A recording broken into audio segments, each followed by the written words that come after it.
ஆண்டவரும் இரட்சகருமாகிய இயேசுவின் நாமத்தில் உங்கள் எல்லாருக்கும் அன்பின் வாழ்த்துக்கள். இந்த புனித வெள்ளி தினத்தன்று கர்த்தருடைய தியானத்தை, அவருடைய வார்த்தையிலிருந்து அவருடைய பாடுகளை, மரணத்தை குறித்த அநேக காரியங்களை ஒரு சம்மரியாக நம்ம இன்றைக்கி பார்க்க போகிறோம். சிலுவையில் ஒரு மனிதன் மரண தண்டனைக்கு உட்படுத்தப்பட்டால் அதை மாதிரி வேதனை நிறைந்த மரணம் வேறு எதுவுமே கிடையாது. கொடூரமான ஒரு நிலையில் மனிதன் மரிப்பது சிலுவையில் தான். குறிப்பாக தேசத்திற்கு எதிராக துரோக செயல்களில் ஈடுபட்டவர்கள், அடிமைகள், இப்படிப்பட்ட சிலுவையில் மரிப்பதற்கு நியமிக்கப்பட்டிருக்கிறார்கள். ஆனால் நம்ம ஆண்டவர் இயேசு பாருங்கள், அவர் அடிமையும் கிடையாது, அவர் தேச துரோகியும் கிடையாது. ஆனால் அவர் நமக்காக மிக கொடூரமான முறையில் வலி நிறைந்த இந்த தண்டனையை ஏற்றுக்கொண்டார். சென்டென்ஸ் டு டெத், அதாவது மரண தண்டனைக்கு ஒரு நபர் நியமிக்கப்பட்டால் அந்த நாட்களிலே தேசாதிபதி அதற்கு ஒப்புதல் அளிக்கலாம், அல்லது ரோமன் கவர்மெண்ட், அந்த கிங், ராயர் இருக்கார் பார்த்தீங்களா, அவர் அதற்கு ஒப்புதல் அளிக்கலாம். இப்போ இந்த தேசாதிபதி ஒப்புதல் அளித்தால், ஒரு மரண தண்டனைக்கு இவரை தீர்ப்பு எழுதுறேன்னு சொல்லிட்டார்னா 10 days, 10 நாள் வச்சு அதுக்கப்புறம் என்ன செய்வாங்க, மரண தண்டனையை நிறைவேற்றுவார்கள். ரோமன் கவர்மெண்ட்டில் அந்த ராயனே அந்த தீர்ப்பை நேரடியாக வழங்கினா 1 மாதம் வச்சுருந்து அதுக்கப்புறம் தீர்ப்பை நிறைவேற்றுவாங்களாம். ஆனால் இயேசுவுக்கு ஒரே நாள். இதெல்லாம் சரித்திரத்தில் எங்கேயுமே நடக்காத ஒரு காரியம். சிலுவை அப்படிங்கிற இந்த வார்த்தை புதிய ஏற்பாட்டில் 83 முறை வருகிறது. இரத்தம் என்கிற வார்த்தை இந்த வேதாகமத்தில் 400 முறை வருகிறது. இயேசு கிறிஸ்துவை சிலுவையில் அறையும் போது அவர் மாத்திரம் அறையப்படவில்லை. மத்தேயு தன்னுடைய சுவிசேஷத்தில் எழுதுகிறார், 27ஆம் அதிகாரம் 38வது வசனத்தில், அப்பொழுது அவருடைய வலது பக்கத்தில் ஒருவனும் அவருடைய இடது பக்கத்தில் ஒருவனுமாக 2 கள்ளர் அவரோடே கூட சிலுவைகளில் அறையப்பட்டார்கள். அப்போது 3 சிலுவைகளை நம்ம என்ன செய்கிறோம், பார்க்குறோம். அதில் ஒரு பக்கம் வலது பக்கத்தில் இருந்த ஒரு கள்ளன், இடது பக்கத்தில் இருந்த ஒரு கள்ளன் அப்படின்னு சொல்லி 2 பேர். இவர்கள் அதில் அந்த இடது பக்கத்தில் இருந்தவன், அவன் அந்த நேரத்தில் இயேசுவை தூசிக்கிறான். அவன் கொடூரமான ஒரு தவறு செய்தவன், கொலைகாரன், திருடன்.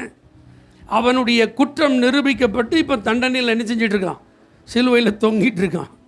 அப்போ அந்த சிலுவை நமக்கு எதை காண்பிக்கிறது, அவன் பாவத்தில் மரிப்பதை காண்பிக்கிறது. ஆனால் இன்னொரு கள்ளன், அந்த கள்ளனை பார்த்து சொல்கிறான், நாமோ நியாயப்படி தண்டிக்கப்படுகிறோம், நீ அவரை தூஷிக்காத. நம்ம செஞ்ச தப்புக்கு தண்டனை அனுபவிச்சுட்டு இருக்கிறோம், ஆனால் அவர் நீதிமான். இவன் வாயால் அப்படி என்ன செய்யக்கூடாது, பேசக்கூடாது. ஏன் அவன் தூஷித்தான் அப்படிங்கிறத நீங்கள் கொஞ்சம் யோசிச்சு பார்த்தா, சிலுவையில் ஒரு மனுஷனை அடிக்கும்போது அந்த வேதனை என்ன செய்ய முடியாது, தாங்க முடியாது. இல்லாமல் இறக்கம் இல்லாமல் நீ அடிக்கிறீ அப்படின்னு தான் முன்னாடி நிற்கிறவனை பார்த்து எப்படி பேசுவாங்க, அன்பாவாக பேசுவாங்க. எவ்வளவு கோபத்தை வெளிப்படுத்தி கொடூரமான வார்த்தைகளை பயன்படுத்த முடியுமோ, தூஷிக்க முடியுமோ, அப்படி தான் தூஷணமான அசுத்தமான வார்த்தைகளை பேசுவாங்க. அதான் வழக்கம். அதே மாதிரி தான் அந்த கள்ளன் பேசினான். அப்பவும் தூஷிக்கிறான். அவன் நிறைய மோசமாக பேசினவன் தான். ஆனால் குறிப்பாக இயேசுவை அவன் என்ன செய்கிறான், அந்த நேரத்துலையும் தூஷிக்கிறான். ஆனால் அந்த கள்ளன் பாருங்கள், ஏப்பா நீ தூஷிக்காத, அல்லேலூயா. அப்போ பாருங்கள், ஆண்டவர்கிட்டருந்து அவனுக்கு ஒரு இரக்கம் கிடைக்குது. அவன் சொல்கிறான், அவனுடைய ராஜ்யத்தில் வரும்போது என்னை நீங்கள் நினச்சிக்கோங்க. ஏசு அவனை பார்த்து சொல்கிறாரு, இன்றைக்கு நீ என்னோடு கூட பரதீசில் இருப்பாய், அல்லேலூயா. அப்போ ஒருத்தன் பாவத்தில் மரிக்கிறான், இன்னொரு சிலுவையில் ஒருத்தன் பாவத்திற்கு மரிக்கிறான், அல்லேலூயா.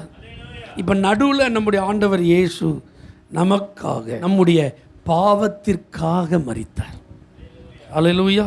ஒரு சிலுவையில் ஒருத்தன் பாவத்தில் மரிக்கிறான், இன்னொரு கள்ளன் தான் செய்த பாவத்திற்கு என்ன செய்கிறான், மரிக்கிறான். இயேசுவ முழு மனுக்குலத்தின் பாவத்திற்காக அவர் என்ன செய்தார், மரித்தார், அல்லேலூயா. எத்தனை பேர் இந்த வார்த்தையை கேட்கும்போது எனக்காக தான் இயேசு மரித்தார் அப்படிங்கிறத நீங்கள் நம்புறீங்க? அல்லேலூயா. இயேசு கிறிஸ்து பாருங்க, அந்த சிலுவையை சுமந்து கொண்டு அவர் போனார் அப்படின்னு நம்ம ஈஸியாக என்ன செய்யக்கூடாது, எடுத்துக்கொள்ளக்கூடாது. அது நம்முடைய பாவமாகிய சிலுவை, அது அவர் சுமக்க வேண்டிய சிலுவையே கிடையாது. அது நாம் செய்த பாவத்திற்கு அவர் சுமந்த சிலுவை. அல்லேலூயா. அது வெறும் மரத்துண்டு அல்ல, அது வெறும் சாதாரண சிலுவை அல்ல, நம்முடைய பாடுகளாகிய சிலுவை. அல்லேலூயா. நாம் அனுபவிக்கிற எல்லா கொடிய வேதனைகள், இந்த பூமியில் நாம் அனுபவிக்கிற சித்திரவதைகள், நிந்தைகள், அவமானங்கள், இவைகள் எல்லாம் நிறைந்த பாடுகளின் சிலுவையை அவர் நமக்காக என்ன செய்தார், சுமந்தார். இப்போ நமக்கெல்லாம் பரிகாரமே கிடையாது. அல்லேலூயா. ஆனால் அவர் சிலுவையை சுமந்தது நம்முடைய பரிகாரமாகிய சிலுவை. இந்த பூமியில் எத்தனையோ பேருக்காக உயிர் கொடுத்துருக்காங்க. தேசத்திற்காக தியாகிகள் நிறைய பேர் என்ன செஞ்சுருக்காங்க, உயிர் கொடுத்திருக்கிறார்கள். பிள்ளையை காப்பாற்ற எத்தனையோ பேர் பெற்றோர் உயிரை கொடுத்துருக்குறாங்க, தாய் கொடுத்துருக்குறாங்க, தகப்பன் கொடுத்துருக்குறாங்க. நண்பனுக்காக இன்னொரு நண்பன் உயிரெல்லாம் என்ன செஞ்சிருக்கிறாரு. ஆனால் இவைகள் எல்லாம் பரிகாரமான மரணம் கிடையாது. அவர்கள் செய்தது பரிகாரமான கிரியைகள் கிடையாது.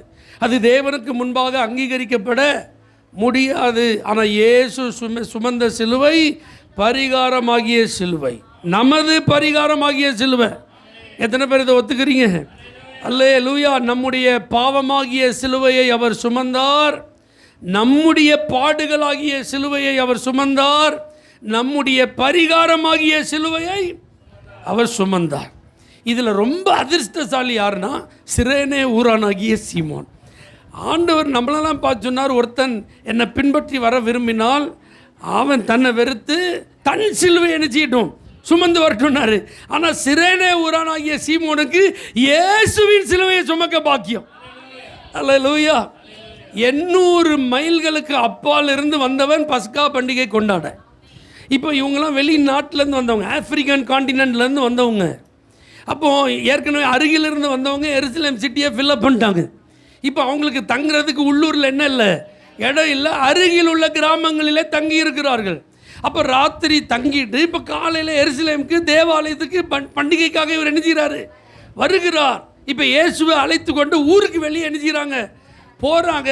என்ட்ரன்ஸில் மீட் பண்ணிட்டாங்க. ஏன்னா இயேசுவால் இதுக்கப்புறம் சிலுவையை சுமக்க முடியலை, அவர் கீழே விழுந்து எழும்ப முடியாமல் இருக்கிறார். காரணம், அவர் வியாழக்கிழமை இரவு அவர் துயரத்தோடும் மரணத்துக்கு ஏதுவான துக்கத்தோடும் வியாகுலத்தோடும் அவர் அப்படி 3 முறை முகங்குப்புற விழுந்து என்ன செஞ்சிருக்கிறார், ஜெபம் பண்ணி இருக்கிறார். எல்லாரும் தூங்கிட்டு இருக்கிறாங்க, நித்திரை மயக்கத்தில் இருக்கிறாங்க. ஆனால் இயேசு விழித்திருந்து என்ன செய்கிறாரு, ஜெபம் பண்ணுறார். மத்தேயு அதை ரெக்கார்ட் பண்ணுறாரு. 3 முறை அவர் முகங்குப்புற போய் விழுந்து அதே போல் ஜெபம் பண்ணார். நல்லா கவனிங்க, ஒரு பிரதான ஆசாரியன் வருஷத்திற்கு ஒரு முறை தான் மகா பரிசுத்த ஸ்தலத்துக்கு போக முடியும். அப்படி அவன் மகா பரிசுத்த ஸ்தலத்துக்கு போய் அசைவாட்டு பலியாக தூபம் காட்டிட்டு அவன் உயிரோடு வந்துட்டான் அப்படின்னா அன்றைக்கு அந்த வருஷம் தேசம் தேவனால் ஆசீர்வதிக்கப்படும், அந்த ஜனங்கள் ஆசீர்வாதமாக இருப்பார்கள். அப்போ அவன் 3 நிலைகளிலே அவன் தன்னை ஆயத்தப்படுத்துவான். முதலாவது, ஒரு பாவ நிவாரண பலியை தனக்காகவும் தன்னுடைய குடும்பத்திற்காகவும் செலுத்துவான். 2வது, அந்த தேவாலயத்தில் பணி செய்கிறார்கள் பார்த்தீர்களா, ஆசரிப்பு கூடாரத்தில் வேலை செய்கிறாங்கல்ல, லேவியர்கள் ஆசாரியர்கள், அவர்களுக்காக பாவ நிவர்த்தி செய்வான். 3வது தான் முழு தேசத்திற்காக பாவ நிவர்த்தி செய்வான். அப்போ இயேசு 3 முறை போய் திரும்ப திரும்ப ஜெபம் பண்ணுறாருன்னா இதற்கு ஒப்புமையாக தான் இருக்குன்றாங்க. அவர் சிலுவைக்கு போய் உயிரோட எழும்பி வந்ததுனால இன்னைக்கு மனுக்குலம் தேவனால் அங்கீகரிக்கப்படுகிறது. இயேசுவை விசுவாசித்து ஏற்றுக்கொள்ளுகிறவர்கள் தேவனால் அங்கீகரிக்கப்படுகிறார்கள். இயேசுவின் இரத்தத்தை விசுவாசித்து அவரை சொந்த இரட்சகராக ஏற்றுக்கொண்டவர்கள் தேவனால் ஆசீர்வதிக்கப்படுகிறார்கள். அவர்களுடைய வாழ்வில் சாபம் இல்லை. எத்தனை பேர் ஆமென் சொல்றீங்க? அல்லேலூயா. இப்போ பாருங்க, அந்த ராத்திரி அவர் ஜெபம் பண்ணிகிட்டே இருக்கிறாரு. உட்கார்ந்துருங்கள்னு 8 பேர்கிட்ட சொல்லியிருக்கிறாரு, 3 பேர்கிட்ட விழித்திருங்கள்னு சொல்லியிருக்கிறாரு. உட்கார்ந்துருந்தவங்களும் தூங்கிட்டாங்க, விழித்திருங்கள்னு சொன்னவங்களும் தூங்கிட்டாங்க. இப்போ 3வது தடவை இயேசு வந்து எழுந்திருங்கள் போவன்றார். அப்போ சொல்கிறாங்க ஆல்மோஸ்ட் 1 o'clock, 1 மணி. இப்போ பாருங்கள், அந்த நாள் முழுவதும் இயேசு ஓய்வெடுக்கவில்லை. அந்த இரவில் 1 மணிக்கு அவர் என்ன செய்கிறார், தன்னையே ஒப்பு கொடுக்கிறார். அவரை கையெல்லாம் கட்டி ஒரு குற்றவாளியை போல் கொண்டு போகிறாங்க. நீங்கள் நல்லா கவனிங்க. அந்த கெத்செமனே தோட்டத்தில் ஏராளமான சோல்ஜர்ஸ் வந்து தீப்பந்தங்களோடு அவரை பிடிக்க வந்திருக்கிறாங்க. அவர் இங்கே தான் இருப்பாருங்கிறதுனால ஜூடாஸ் அதெல்லாம் என்ன செஞ்சுருக்கார், சொல்லி கூட்டிகிட்டு வரான். இப்போ இயேசு தப்பிச்சு போகணுன்னா எங்கேயாவது தப்பிச்சு போயிருப்பாரோ, போயிருக்க மாட்டார். ஏற்கனவே இவரை கொலை செய்யணும்னு நினைக்கும் போது, மலையிலேருந்து தள்ளி விடணும்னு நினைக்கும் போது, அவர்களை விட்டு கடந்து சென்ற இயேசுவால் இந்த கெத்செமனே தோட்டத்திலேருந்து மறைந்து போக முடியுமா முடியாதா? தப்பித்து போக முடியுமா முடியாதா? ஆனால் அவர் தாமாகவே முன்வந்து தன்னை ஒப்பு கொடுத்தார். அல்லேலூயா. அப்படி நான் ஓடலைப்பா, நீங்கள் என்னை தானே தேடி வந்திருக்கீங்க, நானே வரேன்னு சொன்னவரை கெட்டி கூட்டு போடாமா சொல்லுங்கள். இவர் ஒரு குற்றவாளியா, இவர் ஒரு கொலைகாரரா, இவர் ஒரு தேச துரோகியா, கலவரத்துக்கு காரணமாக இருந்தவரா? அன்னைக்கு இருந்த எல்லாருக்கும் இவர் அறிமுகமானவர். அப்போஸ்தலர் 10:38 வாசிக்கிறோம், நன்மை செய்கிறவராக சுற்றி திரிந்தார். ஹல்லேலூயா. அந்த கெத்செமனே கார்டனில் கூட அற்புதம் செய்கிறார். வெட்டப்பட்ட காதை எடுத்து ஒட்டி வைக்கிறாரு.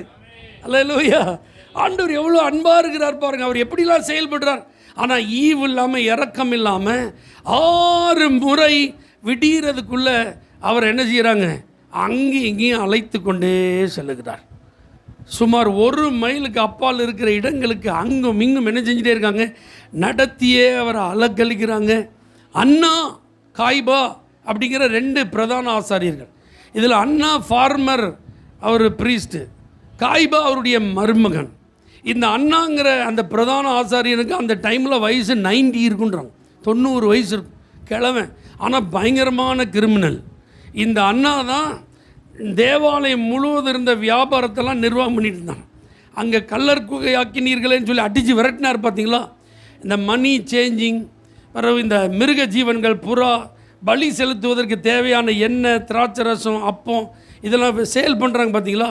இந்த மார்க்கெட் ஃபுல்லாக யார் கண்ட்ரோலில் இருந்திருக்கு, இவன் கண்ட்ரோலில் தான் இருந்திருக்கு. ரொம்ப குறுக்கடான ஆள், நிர்வாகத்தில் பெரிய திறமையான ஆள், தேவாலயத்தை தனக்கு சாதகமாக பயன்படுத்தி கொண்டு தன்னுடைய வர்த்தகத்தை பெருக்கின ஒரு ஆள்.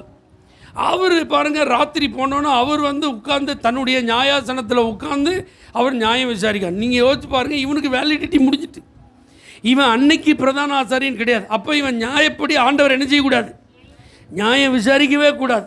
ஆனால் இவன் நியாயம் விசாரிக்கான். அல்லேலூயா. ஆண்டவர் பாருங்கள், அவன் முன்னாடி அமைதியாக இருக்கிறாரு. அவன் ரொம்ப கிராஸ் கொஸ்டின்லாம் கேட்கும்போது ஆண்டவர் சொன்னதுக்கு பக்கத்தில் ஒரு சேவகன் என்ன செய்கிறான், அவரை கன்னத்தில், பிரதான ஆசாரியனுக்கு நீ இப்படியா பதில் சொல்லுவேன்? அடுத்து காய்பா, இவங்க எல்லாருமே என்ன செய்கிறாங்க, அவரை நியாயம் விசாரிக்கிறாங்க. இதெல்லாம் நமக்கு நல்லா தெரியும். நல்லா கவனிங்க. இப்போ நான் என்ன சொல்ல வரேன்னா, அதுக்கப்புறம் வாரினால் அவர் அடிக்கப்படுகிறார். அந்த போர் சேவகர்களின் கூட்டம் அவரை பரியாசம் பண்ணுறாங்க, கோலால் அடிக்கிறாங்க, முள்ளால் ஒரு முள்முடி அவர் மேலே வைக்கப்படுகிறது. அன்னைக்கு எருசலேமில் 24 வகையான முள் இருந்துச்சான். எத்தனை வகையான முள்? 24 வகையான முள். அதில் இயேசுநாதர் தலையில் வைக்கப்பட்ட ஒரு முள் ஒரு கொடிய விஷத்தன்மை வாய்ந்தது என்று சொல்லப்படுகிறது. அது ரொம்ப ஷார்ப்பான, குண்டூசியை காட்டிலும் ஷார்ப்பாக இருக்குமா. அப்போ இயேசுவின் தலையில் வைத்து அவருடைய அந்த கிரீடம் மாதிரி பின்னி அதை கோலால் அடித்த போது அவருடைய மண்டை ஓட்டையும் துளைத்து கொண்டு அந்த முள் உள்ளே போச்சான். குறிப்பாக இந்த கண்ணு பகுதியிலலாம் இந்த எலும்பையும் துளைத்து கொண்டு அதற்கு வெளியில் அந்த முட்கள் வந்ததாக என்ன செய்கிறாங்க, சரித்திரக்காரர்கள் சொல்கிறாங்க. அப்போ அவருடைய தலையிலேருந்து கால் வரைக்கும் காயம், உடம்புலேருந்து பிளட் என்ன செஞ்சிட்டே இருக்குது, ப்ளீட் ஆகிட்டே இருக்குது. ஓய்வு இல்லை, தூக்கம் இல்லை, சாப்பாடு இல்லை, தண்ணி இல்லை. இப்போ இவர் இந்த கொடூரமான பாரம் நிறைந்த சிலுவையை சுமந்து கொண்டு போகும்போது ஒரு குறிப்பிட்ட இடத்துக்கு மேலே அவரால் என்ன செய்ய முடியல, தான் சுமந்த சிலுவையை சுமக்க முடியலை. இப்போ இந்த பாக்கியம் யாருக்கு கிடைக்கும்? சீமோன். அல்லேலூயா. இப்போ பாருங்கள், ஆண்டவர் இதை அவனுக்கு அனுமதி, அவன் சற்றும் இதை எதிர்பார்க்கல. ஆனால் இயேசுவின் சிலுவையை சுமந்ததுனால மார்க் அதை ரெக்கார்ட் பண்ணுறாரு. அலெக்சாந்தருக்கும் ரூப்புக்கும் தகப்பனாகிய சீமோன். அல்லேலூயா. ரோமாபுரி நிருபத்தை பவுல் எழுதும்போது ரூபையும் எனக்கு தாயும் அவனுக்கு தாயுமான அவளை வாழ்த்துங்கன்றார். அப்படின்னா இந்த சம்பவத்துக்கு அப்புறம் அவனுடைய குடும்பம் ரட்சிக்கப்பட்டிருக்கு. அவருடைய குடும்பம் திருச்சபையில் ஒரு முக்கியமான ஒரு அங்கத்தினராக என்ன செஞ்சுருக்காங்க, மாறி இருக்கிறார்கள். அப்போ ஆண்டவர் சம்பந்தப்பட்ட காரியத்தில் நீங்கள் உங்களை ஈடுபடுத்தினால் அது உங்களுக்கு உங்கள் தலைமுறைக்கும் ஆசீர்வாதமாக இருக்கும் என்பதில் சந்தேகம் இல்லை. நல்ல ஹிஸ்டரியை கவனித்து பாருங்கள். வெறும் போட்டு பேதுருவினுடையதை இயேசுவுக்கு கொஞ்ச நேரம் கொடுத்தான். அந்த போட்டை ஃபில்லப் பண்ணது மட்டும் கிடையாது, பேதுரு ஆண்டவர் சூப்பர் ஹீரோவை மாற்றிட்டார். நடந்து வந்தால் நிழல் போட்டு ஆட்கள் சுகம் ஆறாங்க. செத்து போனவளை உயிரோடு என்ன செய்கிறாரு? ஒரே ஒரு பிரசங்கம் தான் 3000 5000 ஆட்கள் ரட்சிக்கப்படுறாங்க. எவ்வளோ ஒரு ஆசீர்வாத வாய்க்காலாக மாறிட்டான் பாருங்க. எத்தனை நாள் கொடுத்தான்? ஒரே ஒரு நாள். எவ்வளோ நேரம்? அந்த ஒரு குறிப்பிட்ட டைம் பீரியட் தான். ஆனால் மனப்பூர்வமாக தன்னுடைய போட்டை இயேசுவுக்கு கொடுத்த ஒரு பேதுருவை இந்த பூமிக்கு ஆசீர்வாதமாக மாற்றிட்டார். ஹல்லேலூயா. எப்போல்லாம் பெத்தானியாவுக்கு போகிறாரோ அப்போல்லாம் மார்த்தாள், மரியாள், லாசரு ஆண்டவர் அன்போடு வரவேற்பாங்க. நல்ல ஒரு ஹாஸ்பிட்டாலிட்டி கொடுப்பாங்க, உபசரிப்பாங்க, நல்ல சாப்பாடு கொடுத்து அவரை ரெஸ்ட் பண்ணுவாங்க, தங்க வைப்பாங்க. அதனால் பாருங்கள், அவங்க வீட்டில் ஒரு அற்புதம் நடக்குது. உலகத்திலேயே எங்கேயும் நடக்காத அற்புதம் அவங்க வீட்டில் நடக்கு. மரித்து 4 நாட்களுக்கு பிறகு அவர்களுடைய சகோதரன் லாசரு உயிரோடு எழுப்பப்படுகிறான். ரொம்ப ஆச்சரியமான வார்த்தை தெரியுமா? இயேசுவுக்காக மாத்திரமல்ல, இயேசு உயிரோடு எழுப்பின லாசருவுக்காக அவனை பார்க்கறதுக்கு ஒரு கூட்டம் வந்துருந்தது. இயேசுவை பார்க்கறதுக்கு தான் கூட்டம் அலமோதும். நியாயப்படி அவர் இருக்கிற இடத்துலலாம் க்ரௌடு இருக்கும். ஆனால் இந்த ஒரு குடும்பம் ஆண்டவருக்கென்று ஒரு பெரிய உதவியை செய்ததுனால ஆண்டவரை பார்க்க வர்றதை காட்டிலும் லாசருவை பார்க்கறதுக்கு ஒரு கூட்டம் வந்துச்சான். அது நிமித்தம் ஆண்டவர் மேலே ஒரு கூட்டம் விசுவாசம் வச்சாங்களாம். ராமன் சொல்லுங்க பார்க்கலாம். விலையேறப்பட்ட நலதம் என்னும் வெள்ளைக்கல் பரணியை கொண்டு வந்து ஒரு சகோதரி ஒட்டச்சு ஊற்றிட்டாள். ஒரு வருடம் முழுவதும் சம்பாத்தியம் பண்ணால் எவ்வளோ வருமானமோ அதை இப்போ ஏசுநாதர் காலில் என்ன செஞ்சிட்டா? ஊற்றிட்டா. பார்க்குறதுக்கு அது வித்தியாசமாக என்ன செஞ்சது. ஆனால் ஆண்டவர் அடக்கம் பண்ணுவதற்கு அடையாளமாக இவள் இதை செய்தாள், நற்கிரியை செய்தாள், சரியானதை செய்தாள், சரியான நேரத்தில் செய்தாள் அப்படின்னு ஆண்டவர் இந்த நற்செய்தி உலகத்தில் எங்கெல்லாம் சொல்லப்படுதோ அங்கெல்லாம் இவளுடைய செய்கையும் நினைவு கூறப்படும். அப்போ ஒரு நாள் ஒரு பெர்ஃப்யூமை கொண்டு வந்து ஊற்றுனதுக்கு உலகம் ஃபுல்லாக எப்போல்லாம் காஸ்பல் ப்ரீச் பண்ணப்படுதோ அப்போல்லாம் இந்த சகோதரனுடைய நற்கிரியை. அல்லேலூயா. பாருங்க, இயேசுவின் சரீரம் வைக்கப்படுவதற்கு யோசேப்பு, அரிமத்தியா ஊரானாகிய யோசேப்பு ஒருவனையும் ஒரு காலம் வைத்திராத தன்னுடைய சொந்த கல்லறையை கொடுத்துட்டான். அல்லேலூயா. யூதர்கள் பாருங்கள், உயிரோடு இருக்கும்போதே அவங்களுக்கு கல்லறையெல்லாம் செட் பண்ணி வச்சுருவாங்க. நம்ம ஊரில் மாதிரி இறந்ததுக்கப்புறம் கல்லறை தோட்டத்தில் போய் குழிய தோண்டிலாம் அவங்க என்ன செய்ய மாட்டாங்க, புதைக்க மாட்டாங்க. அது எல்லாம் மலைகள் சூழ்ந்த பட்டணம். பார்த்தீங்களா, மலைகளுக்குள்ளே தான் கல்லறையை என்ன செஞ்சுருப்பாங்க, பாறைகளுக்குள்ளே அவங்க குடைஞ்சி அதை வச்சுருப்பாங்க. ஃபேமிலிக்கே அந்த கல்லறையை என்ன செஞ்சுருப்பாங்க. அப்போ இவன் தன்னுடைய ஃபேமிலிக்காக உயிரோடு இருக்கும்போதே அழகாக ஒரு கல்லறை என்ன செஞ்சுருக்கிறார், அவர் ஏற்பாடு பண்ணி வச்சிருக்கு. இது வரைக்கும் ஒரு டெட் பாடியை கூட அங்கே என்ன செய்யலை. ஆனால் இயேசுவின் மரித்த சரீரத்தை வைப்பதற்கு அவன் இடம் கொடுத்தான் பாருங்க. இன்னைக்கு வரைக்கும் கல்லறை திறந்தே இருக்கு. அல்லேலூயா. உலகம் முழுவதற்கும் இயேசு உயிரோடு இருக்கிறார் என்பதற்கு ஏராளமான அடையாளங்களில் ஒரு பெரிய அடையாளம் திறக்கப்பட்ட நிலையில் இருக்கிற கல்லறை. அந்த கல்லறை யார் கல்லறை? யோசேப்பு, அரிமத்தியா ஊரானாகி யோசேப்பின் கல்லறை. அப்போ பாருங்கள், இன்றைக்கி எத்தனை பேர் இஸ்ரேல் தேசத்திற்கு போய் அதை பார்த்துட்டு வந்து இயேசு உயிரோடு இருக்கிறத நினச்சி மகிமைப்படுத்துகிறாங்க.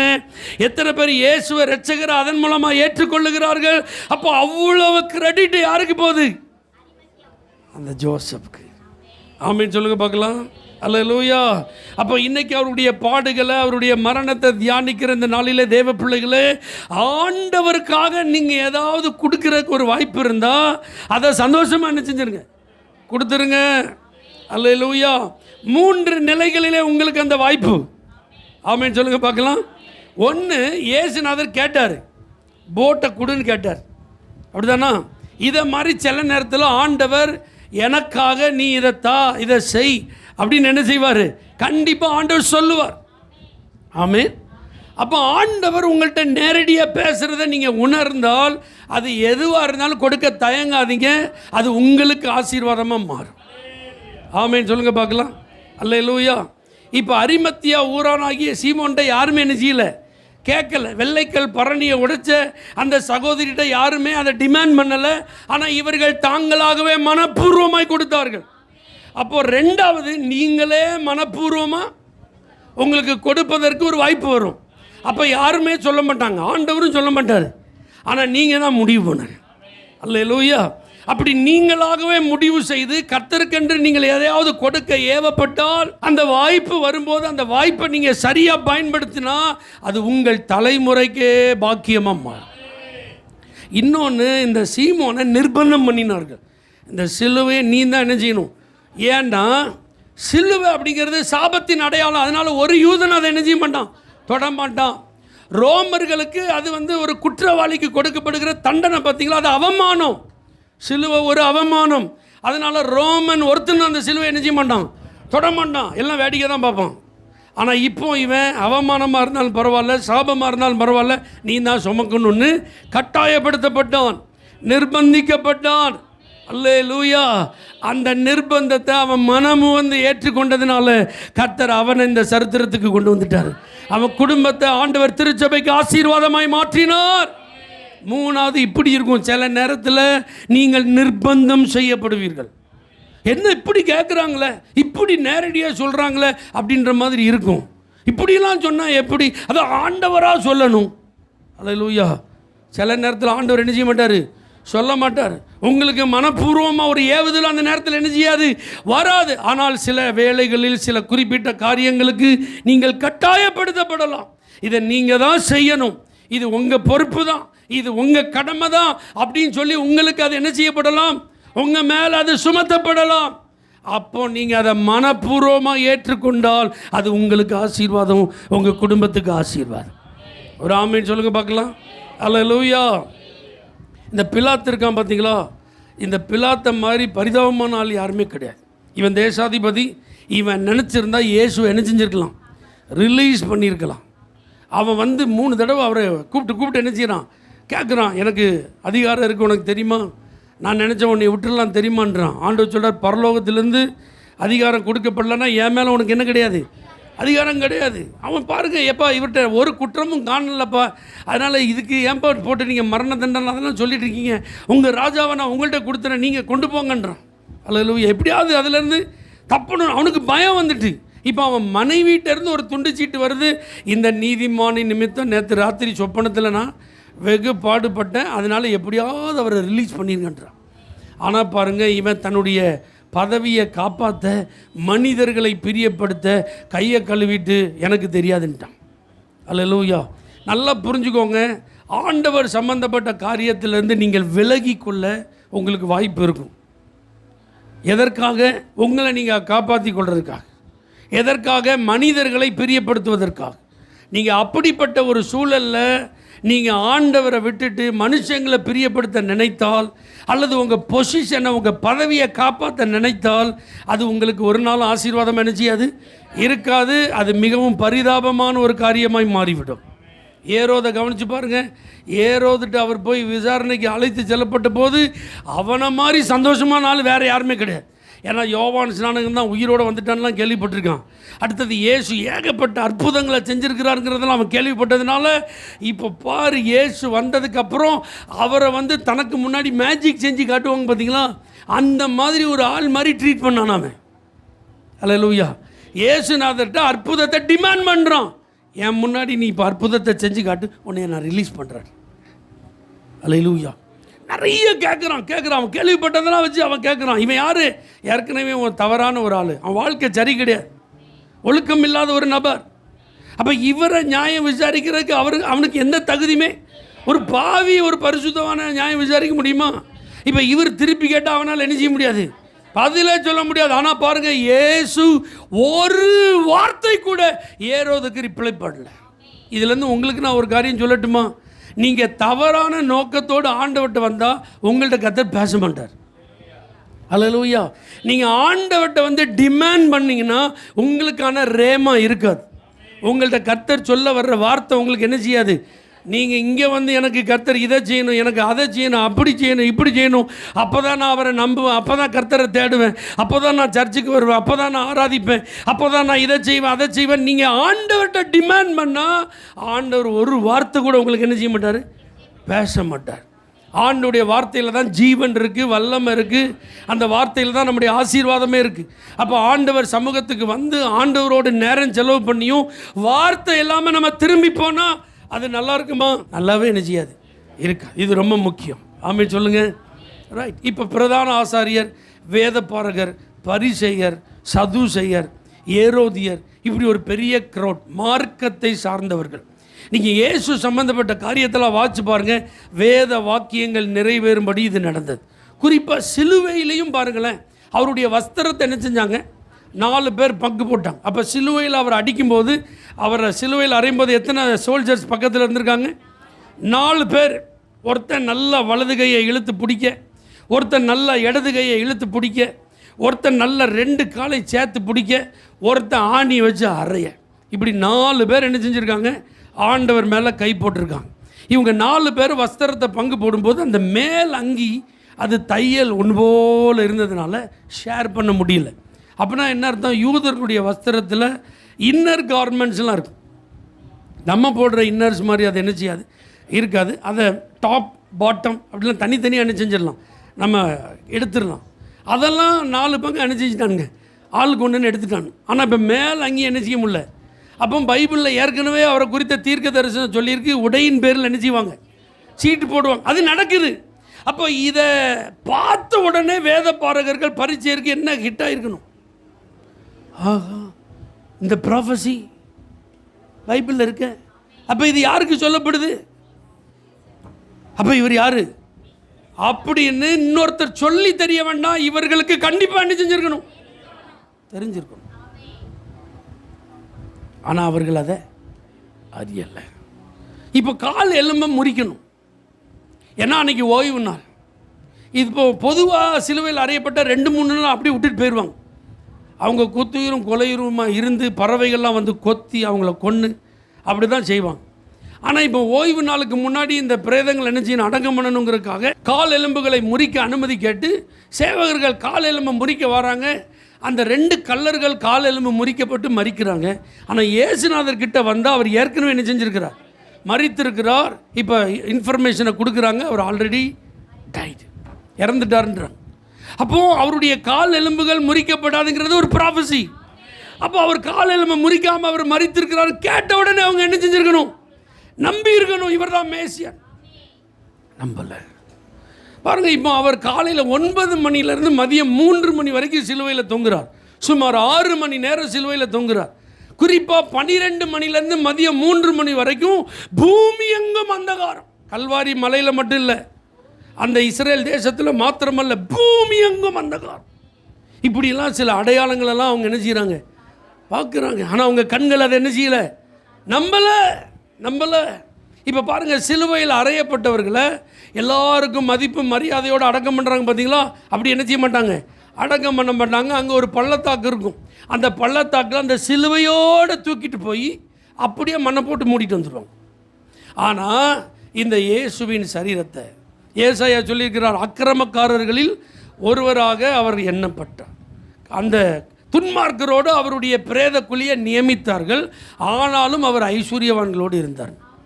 அப்போ இவரை மட்டும் ஸ்பெஷலாக இவர் பாடியை மட்டும் அடக்கம் பண்ணுறாங்க கல்லறையில், அது ஒரு பெரிய பணக்காரனுடைய கல்லறையில். அப்போ இந்த தீர்க்க தரிசனத்தெல்லாம் பார்க்கும்போது இதனுடைய நிறைவேறுதலை பார்த்த உடனே அவங்களுக்கு புரிஞ்சிருக்கணும், இவர் தான் மேசியா. அல்லேலூயா.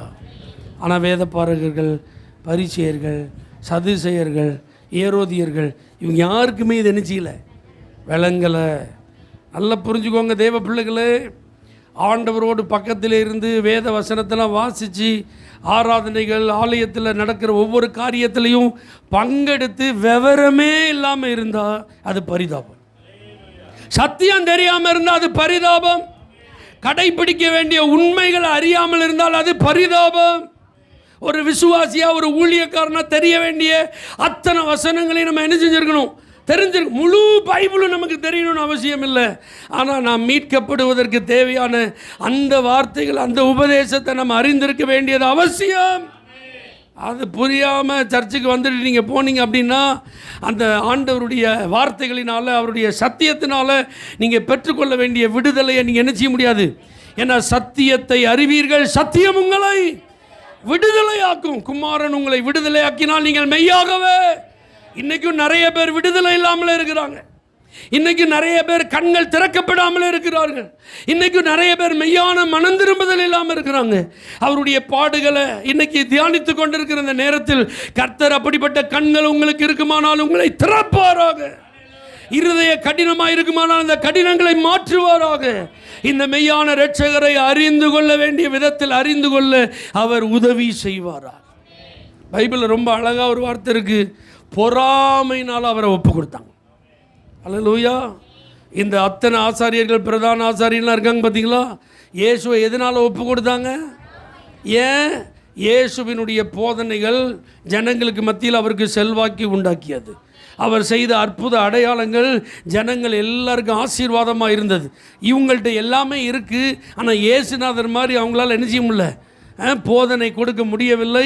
இயேசு செய்தது போல் அற்புத அடையாளங்கள் அவங்களால என்ன செய்ய முடியல, செய்ய முடியல. இப்போ எல்லாரும் அவருக்கு பின்னாடி போகிறாங்க, எல்லாரும் அவரை மதிக்கிறாங்க, எல்லாரும் அவரை பெரிதாக நினைக்கிறாங்க, எல்லாரும் அவரை முக்கியத்துவப்படுத்துகிறாங்க.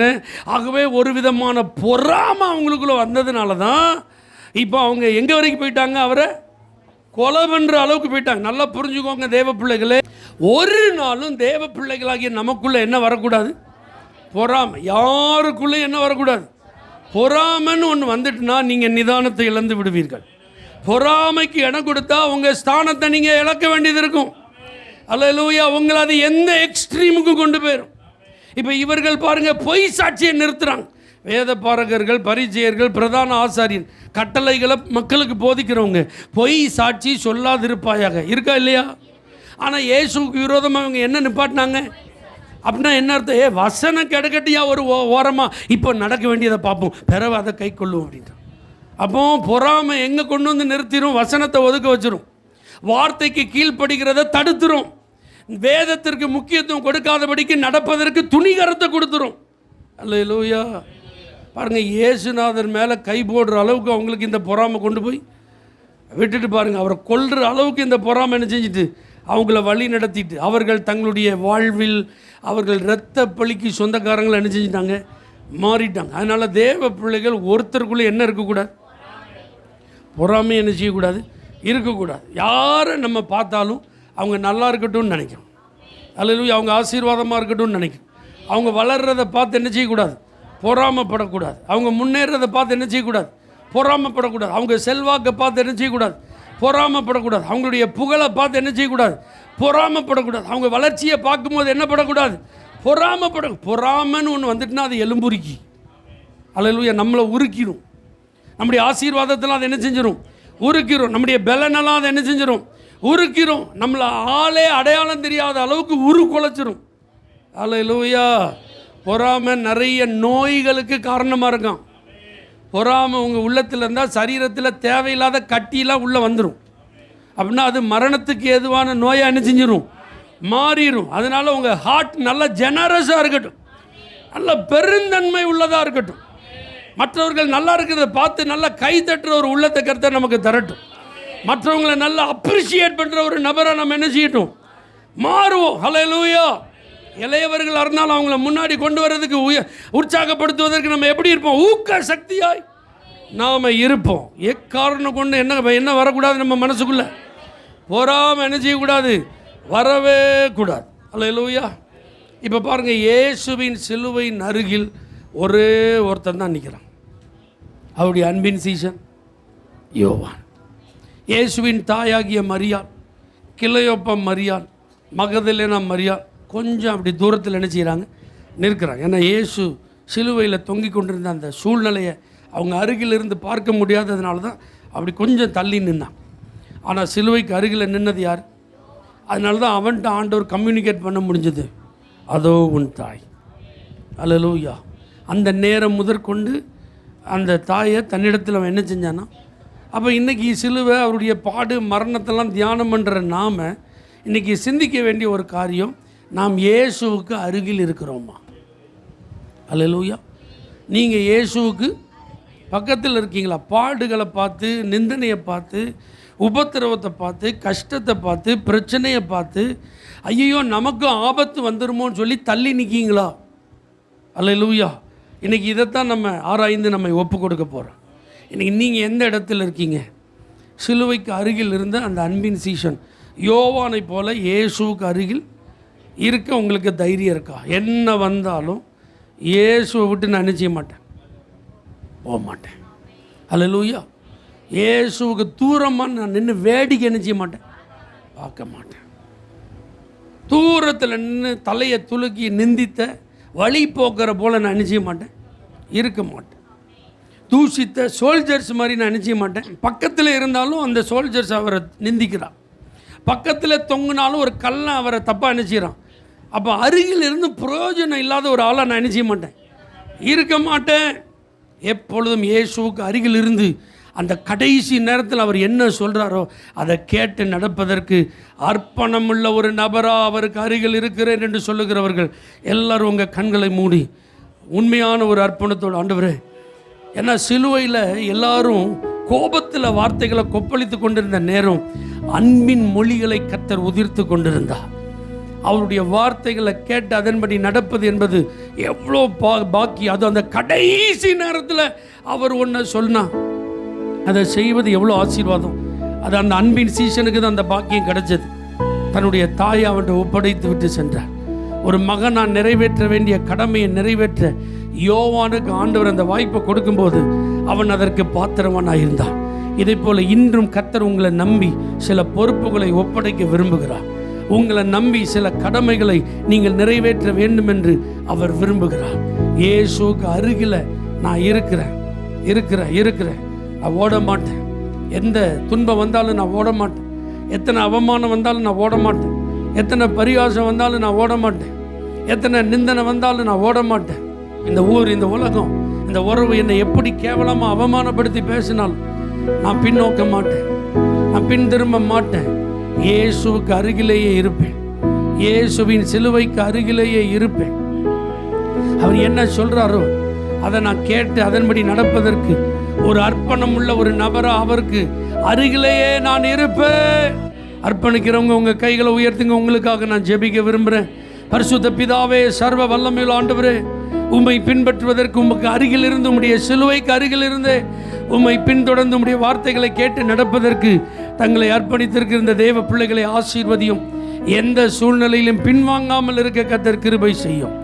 இயேசுவின் நாமத்தில் பிதாவே, ஆமென். For prayer contact, Pastor J. Kumar, El Shaddai Ministries, 9500252586, Surandai.